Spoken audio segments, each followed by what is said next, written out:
ថ្ងៃនេះនាងខ្ញុំមកបង្ហាញពីរបៀបធ្វើឆាផ្អកជាមួយនឹងសាច់ជ្រូកចិញ្ច្រាំហើយនាងខ្ញុំក៏បានលាយជាមួយនឹងស្បែកជ្រូក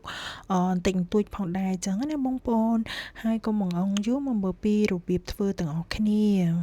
អញ្ចឹងជាដំបូងនាងខ្ញុំបានដាក់ខ្ទះឲ្យរៀងក្តៅបន្តមកទៀតយើងចាក់ជាមួយនឹងប្រេងឆាហើយក៏បន្ថែមជាមួយនឹងខ្ទឹមចិញ្ច្រាំដែលនាងខ្ញុំបានចិញ្ច្រាំទុកក្នុងក្រឡរួចជាការស្រេចអញ្ចឹងណាបងប្អូនហើយយើងរំលីងខ្ទឹមយើងឲ្យឡើងឈ្ងុយបន្តិចមកបន្តមកទៀតបានយើងដាក់ជាមួយនឹងផ្អកយើងដែលខ្ញុំបានកិនជាមួយនឹងសាច់ជ្រូកឈាមអញ្ចឹងណាបងប្អូនហើយយើងកិនអញ្ចឹងទៅផ្អកហ្នឹងគឺជាប្រភេទផ្អកត្រីឆ្វៀតអញ្ចឹងណាបងប្អូនអ្នកខ្លះក៏គាត់យកទៅចំហុយយកទៅអីអញ្ចឹងណាតែសម្រាប់នាងខ្ញុំចូលចិត្តញ៉ាំចិញ្ច្រាំជាមួយនឹងសាច់ជ្រូកអញ្ចឹងទៅ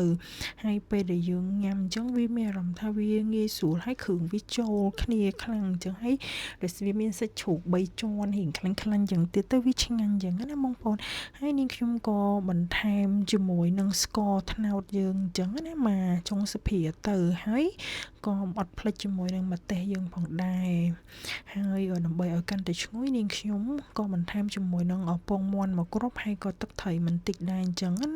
អ្នកខ្លះក៏គេអត់ប្រើតែអ្នកខ្លះក៏ឆ្ងល់ថាផ្អកយើងប្រេះតែមានតែទឹកត្រីក៏ពិតផ្អកនឹងយើងយកទៅលាងទឹកយកអីទៅវាអត់សូវប្រៃបងប្អូនហើយយើងដាក់ទឹកត្រីនឹងក៏ដាក់ដើម្បីឲ្យមានរសជាតិកាន់តែឈ្ងុយអញ្ចឹងណាហើយបន្ទាប់ពីយើងឆាមើលទៅវាឆ្អិនហើយយើងក៏អត់ភ្លេចជាមួយនឹងការបន្ថែមជាមួយនឹងស្លឹកខ្ទឹមដើម្បីឲ្យមានជារសកាន់តែឈ្ងុយឆ្ងាញ់តែម្ដង